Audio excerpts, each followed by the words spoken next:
Hey, what's going on YouTube? It's your man Soul here. Welcome back to the channel. You know what it is when you clicked it. Today we're doing the ideal raid comp setup for 25-man Phase 1 Wrath of the Lich King Classic. So Phase 1 meaning, we're not talking about ICC, we're not talking about Old War, we're not talking about TLC, we're talking about strictly Phase 1 raids, meaning Nax, High of Eternity, Obsidian Sanctum, right? And the reason why I'm doing 25-man is because 10-man, I feel like there is an ideal setup, but you can kind of do almost anything in 10-man, right? But 25-man, dependent on your raiding environment, will vary. Like, this isn't for a speed running 25-man. This isn't for a super casual 25-man. This is for what I would like to call semi-hardcore, meaning you are dedicated raiders. You do look to min-max. You may not be degen, but you do look to min-max. You do look to progress at a faster pace. And the comp that I'm going to show you is very, very largely probably identical to what my raid comp is going to be running, and I'm going to explain it each way through. So without further ado, let's jump on in. That was a long intro.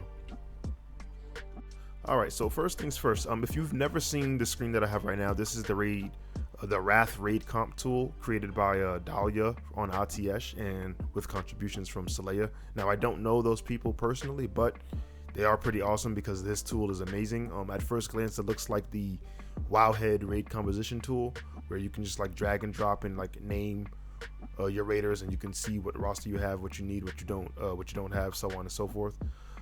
This one, I think it's just a little bit more polished, whereas like it still does a lot of the same things as the Wowhead comp tool, but obviously on the right here you can see that it has all the raid debuffs, all the raid buffs, single player buffs, damage reduction, everything that any spec or class brings, it has listed here. And if you just saw, when you mouse over it, you can see the specific buffs that provide the listed out stat. So it's really, really good. Also, when you drag and drop a class or spec, it highlights the buff, so it shows that, all right, Protection Paladin brings Blessing of Kings, Blessing of Might, and Judges of the Just, so you don't have to like wonder what is bringing what. So I think it's really cool. I think if you're planning out a raid comp with the roster, you should definitely use this because it's very intuitive, and again, like I said, it's really useful. But so going to build off the comp, so first things first, I'm going to do tanks, and I think most guilds are going to do this, but who knows? Some people have their feelings about certain tank specs, but I think Protection Paladin and Blood DK work very well together. Protection Paladin, as you know, like from my Protection Paladin talent build setup video, Protection is very, very tanky. It's often considered the best tank in Wrath of the Lich King. They just have a lot of utility. They have very good threat. They're super tanky.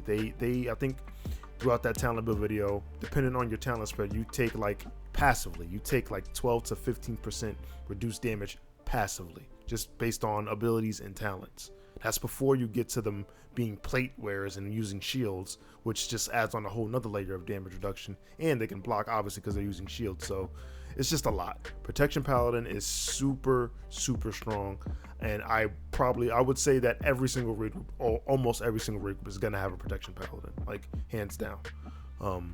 And Blood DK, so Blood is kind of weak early on, but they grow into their own very, very quickly. It doesn't take long for the Blood to become pretty useful. It's just, they're just gear dependent, so they're going to be a little bit squishy in the beginning of phase 1, and some people just want to avoid that. So like, I know another thing you could do is run double protection, because paladins are very stackable because of all the buffs they provide, all of the utility they provide. So they're a very stackable class, so this doesn't hinder you at all. This actually helps you a lot. So this is also a thing. But I think Blood is just another one, because Blood brings its own set of unique buffs and certain things that no other class brings, like Hysteria. And Blood is just a really, really strong single target threat tank. Like Icy Touch, I've said this so many times throughout so many videos, but Icy Touch, Frost Presence Icy Touch is just too powerful a single target tool to be in the game. It is so strong. It is stronger than any other tank single target threat, because it's so spammable. But this combo is what we're going to be using. Protection Paladins obviously bring a slew of buffs and debuffs and so on and so forth. But protection specifically, you're going to get the Blessing of Kings, Blessing of Might, all that stuff. You're going to get Divine Guardian, commonly known as Raid Sack. Raid members within 30 yards take 20% reduced damage for 6 seconds on a 2-minute cooldown. This is an incredibly powerful raid CD. It's early enough in the prot tree that other specs of Paladin like Holy or Ret could take it, and that's common practice sometimes. But it's just easier for a protection too, because obviously it's in the protection tree. But this is a very strong raid CD and can sway the difficulty of a fight for you in your favor just by having this. And the Blood Decay is going to bring depends. So if depending on your DPS setup, you can get a lot of buffs from a Blood Decay, you can get very little. Like, so Blood alone though brings improved Icy Talons and the 10% attack power, known as Double Aura. Running Double Aura build is very useful, especially if you don't have these two sources of buffs coming from anywhere else. You also get the static strength and agility from Horn of Winter. You also get, unique to Blood itself, Hysteria. This puts a 20% physical damage increase on one target for 30 seconds on a 3-minute cooldown. This is a very strong buff, but be careful because it's not stackable with everything. I kind of outlined that in my Hysteria tier video, which I think I might do a redux on that, because certain things I didn't like the way it was laid out, so I might end up doing a redo on that. But anyway, yes, Hysteria is a very strong damage increase that you can put on someone, ideally probably a Feral Druid, because Feral is the only DPS that does all physical damage, and you can use all of your buffs in conjunction with Hysteria. Like, Warriors do all physical damage as well, but there's certain things a Warrior has that you can't use Hysteria with. Like, you can't have Hysteria and Death Wish up. You can't have Hysteria and Wrecking Crew up. You know what I mean? But Feral, you can have Berserk, you can have Savage Roar, so it's not hindered at all. Like, I think Feral DPS anyway is the best for Hysteria. But yes, you get Hysteria. Also coming from the Paladin, Judgment of Wisdom, Blessing of Wisdom, and Judgment of Light if necessary. So you just get a lot with the Paladin, and the Blood Decay I think supplements it very well, both in single target and AoE threat. So the tanks are pretty easy. Next, let's do the healers.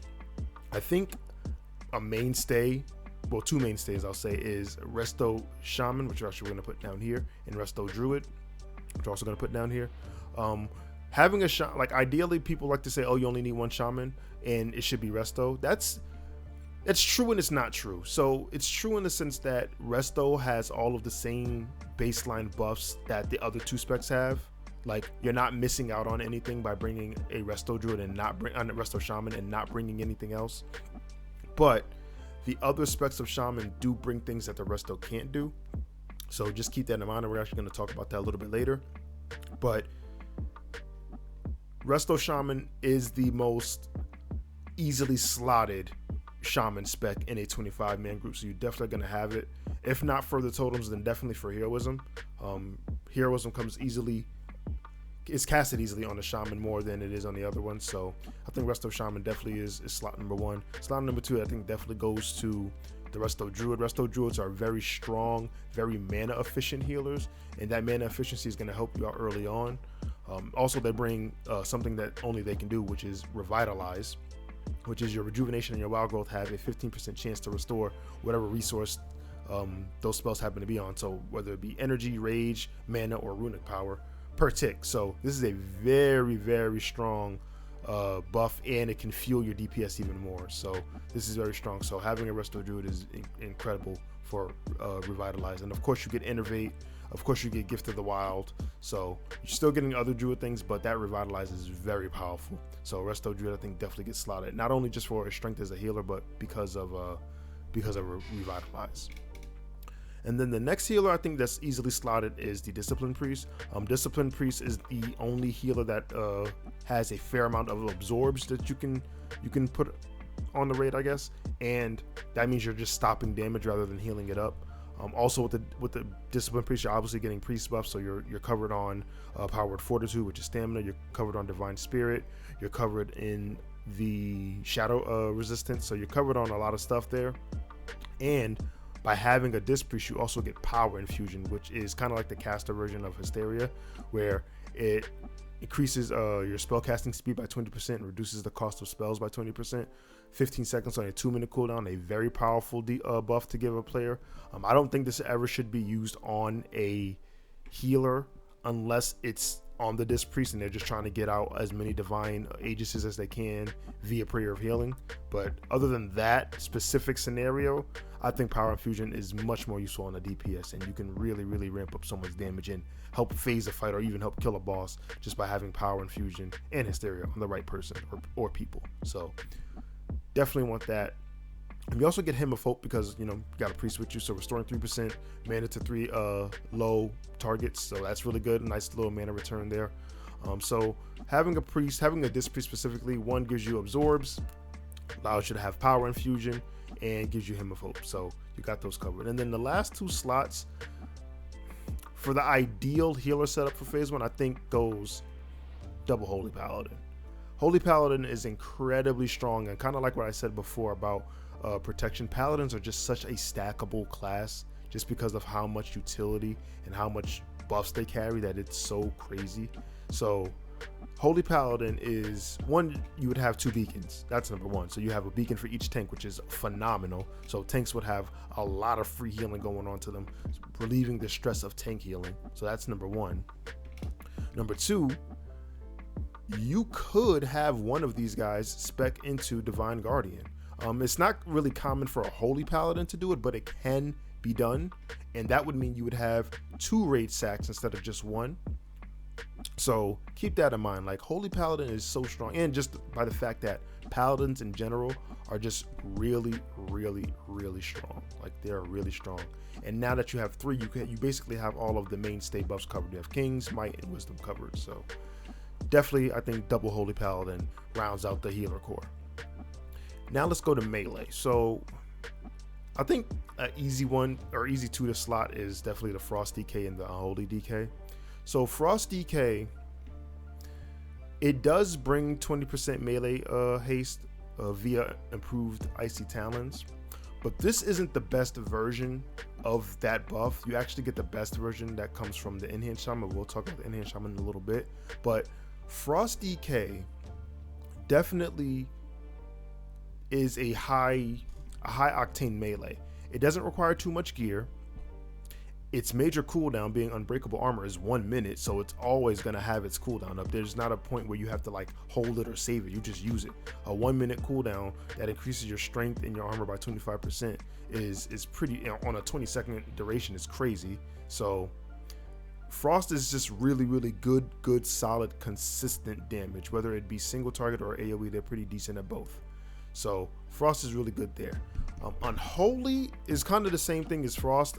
It doesn't bring melee haste, but it does bring Ebon Plaguebringer. Now, Ebon Plaguebringer increases spell damage taken by 13%. As you can see, it's the same effect as Earth and Moon and Curse of Elements. But what it's not telling you is that Ebon Plaguebringer can be spread on multiple targets a lot easier than Earth and Moon and Curse of Elements can. Like, with both of those other 2 spells, you have to single target tab, single target tab, single target tab.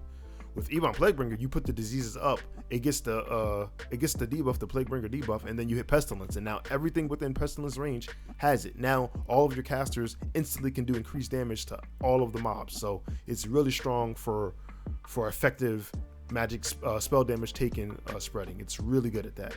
And Unholy is just a really, really powerful cooldown based spec. Like, if the snapshotting on the ghoul is correct and you can let your Unholy DK run wild, you're going to see some high numbers from the Unholy DK. So I think those are the easy slots, 2 easy slots at least for melee. Another 2 easy ones I think comes in the form of 2 Assassination Rogues. Now, Assassination is a very, I'm not gonna say very easy, but it's not a complex spec, but it still does a lot of damage. And sometimes you don't need complexity from high damage dealers.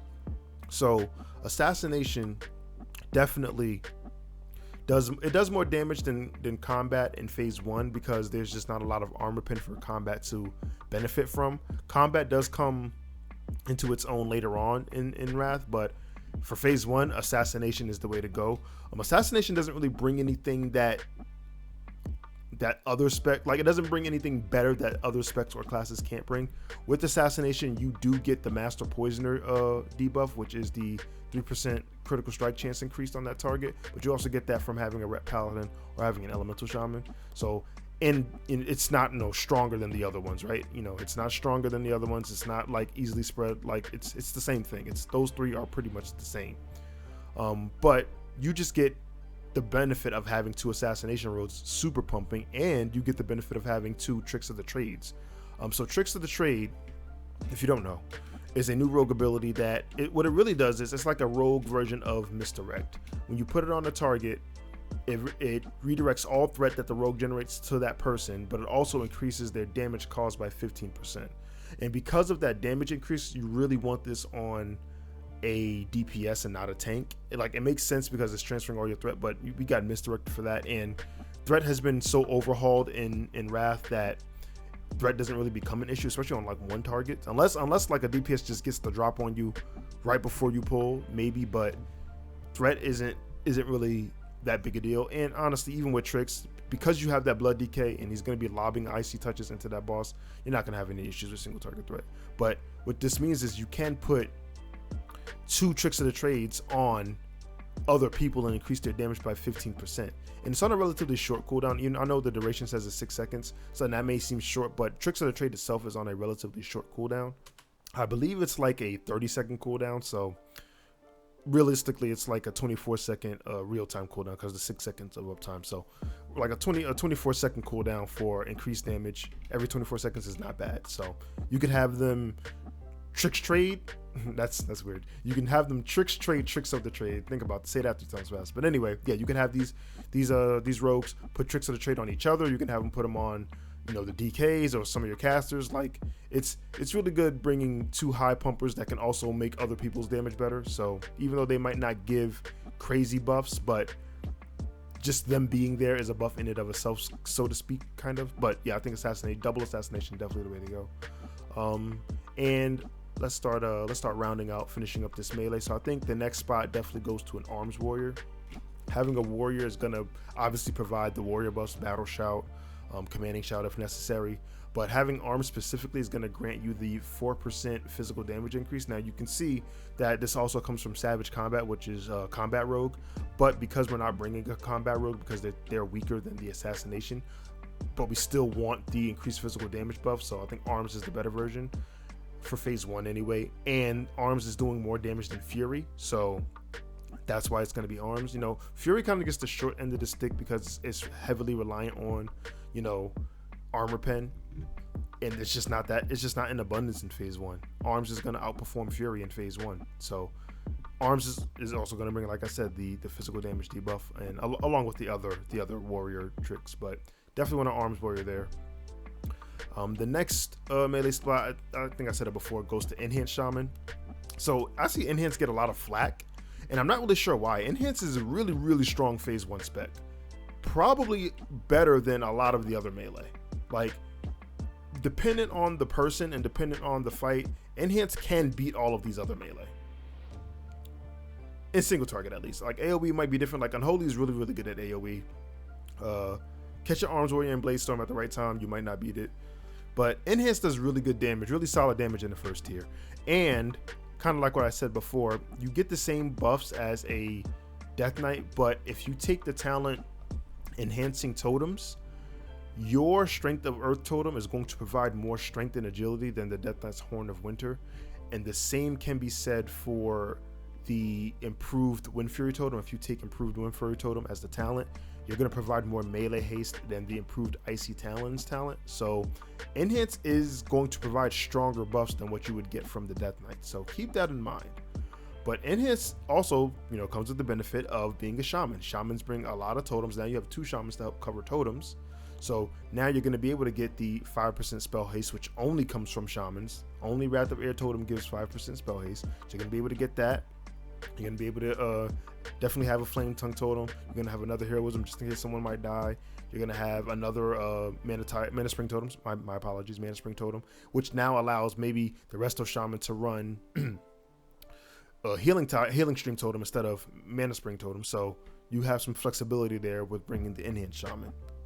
And of course, you still get the same enhanced shaman things you get, unleash rage, you know, stuff like that. So yeah, definitely take enhanced shaman.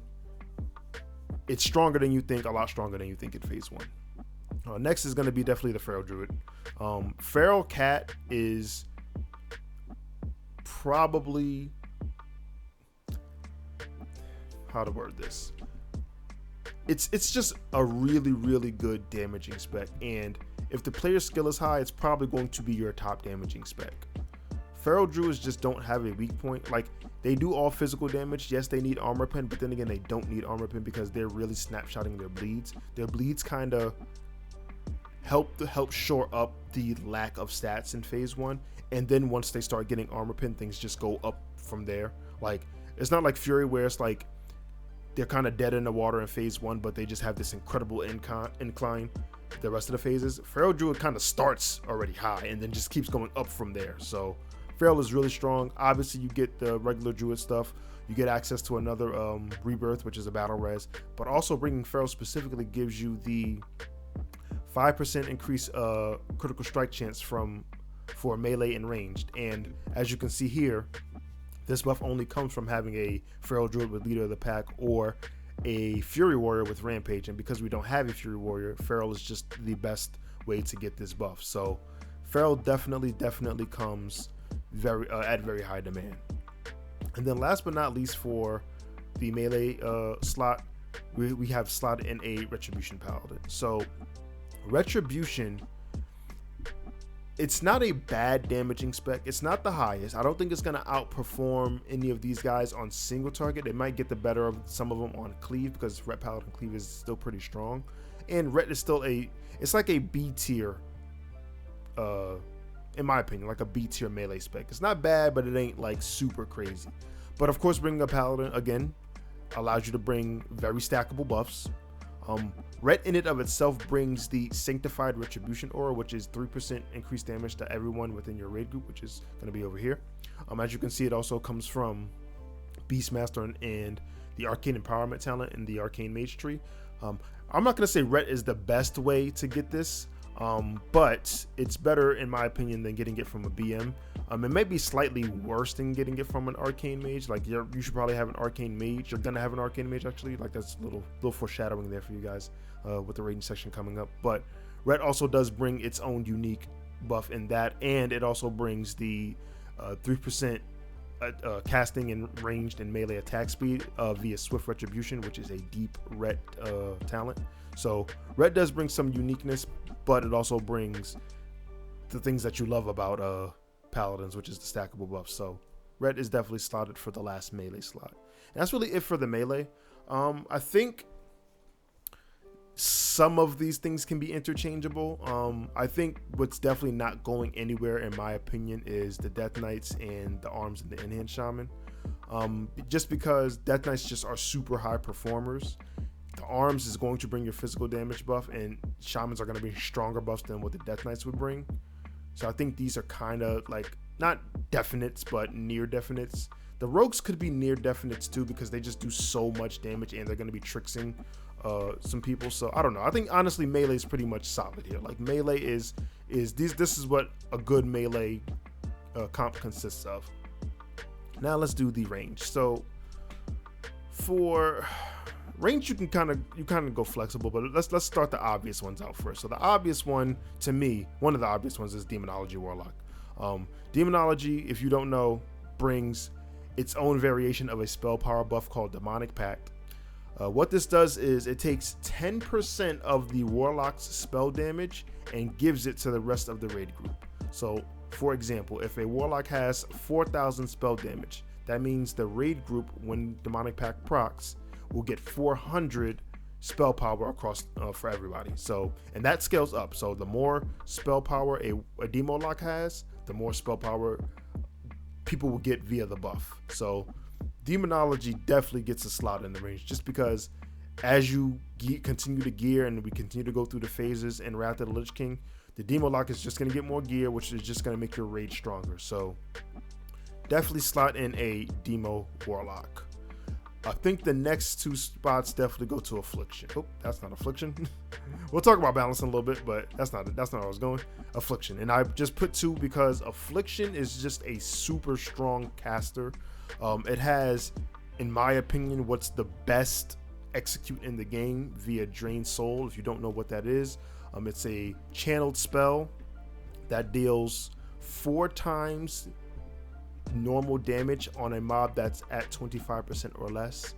So it's an incredible spell. It's literally the best execute in the game because you can cast it while facing, you can cast it while not facing. In fact, Affliction Lock is really strong on fights like Yogg-Saron, because if you don't know, Yogg-Saron has a mechanic where if you face him, he's gonna drain your a new resource called Sanity, but if you don't face him, he won't drain your Sanity. Warlocks can channel Drain Soul on Yogg-Saron and then spin their character around, not physically move, but just pivot, spin their character around and continue draining while doing maximum damage. It's incredibly powerful. So Affliction just gets the nod just for being a consistent damage dealer and having like the strongest execute in the game.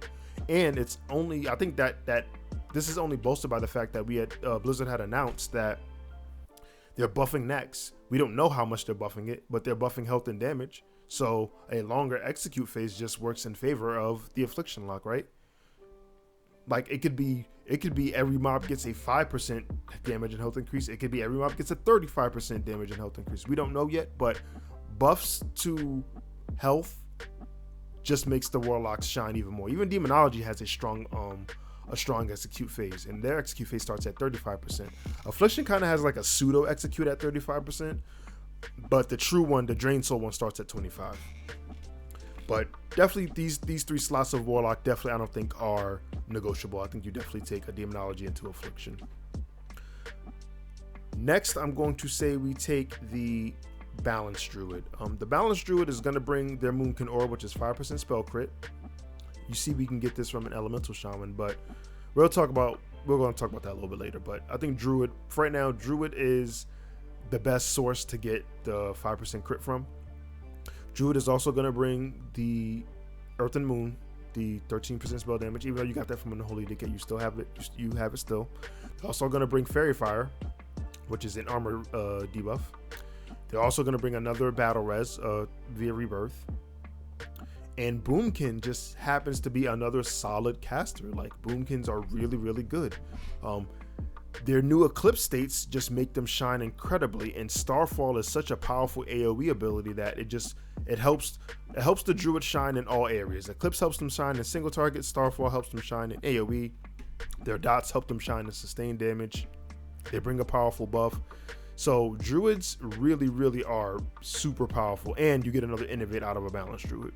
So bringing a balance, I definitely think works. One thing I didn't mention with the Warlocks is you're definitely getting all your curses. You're getting Curse of Weakness, you're getting Curse of Elements, you're getting a lot of dot damage. So I forgot to mention that. But back to Druids, yeah, I think balance is a no-brainer. The next one I'm going to mention is Shadow. Shadow Priest is another one that's, I don't think it has such a high damage ceiling as high as like the Warlocks, maybe on the same level as a Balanced Druid, but they just are utility monsters. They're going to bring you your Vampiric Embrace, which is just passive healing for party members, and it's just based off how much damage they deal.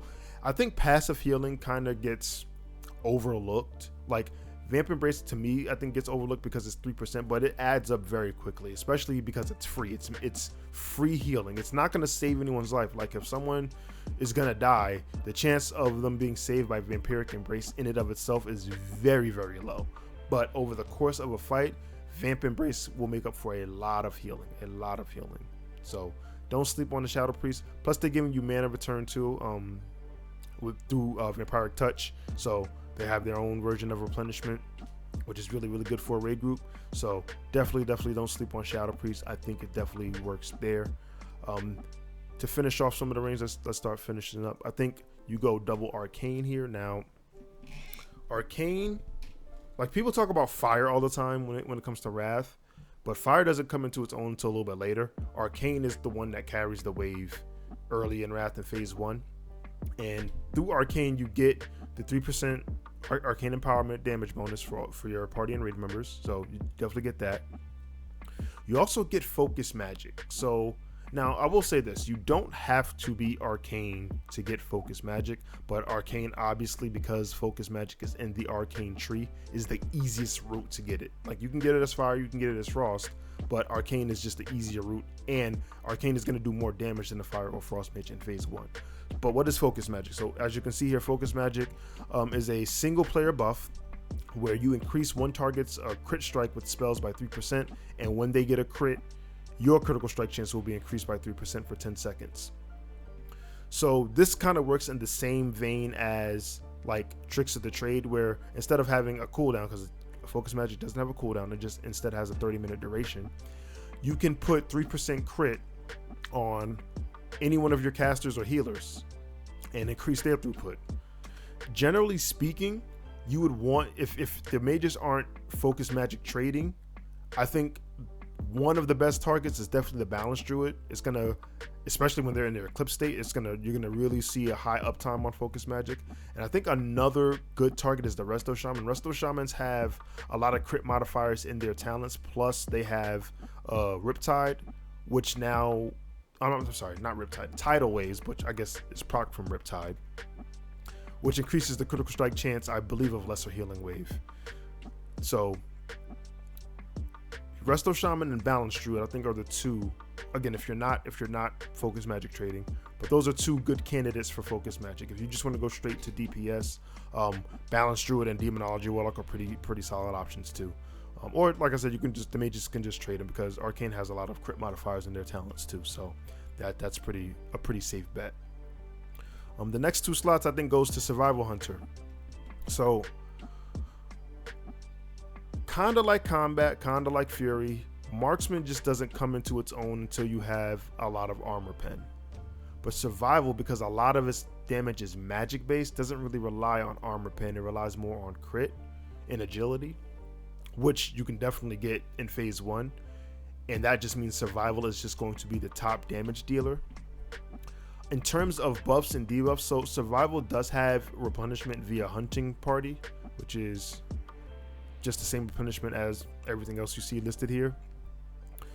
But Survival is just going to be the best candidate out of the Hunter specs. BM, the thing about BM is that it can be decent in phase 1. It definitely can be. I just don't think that BM has nowhere near the damage ceiling that Survival does. And not for nothing, not that BM or Marksman are super difficult specs to play, but Survival isn't a really difficult spec to play at all. So again, you have low complexity for high damage gain, and like I said, sometimes that's okay.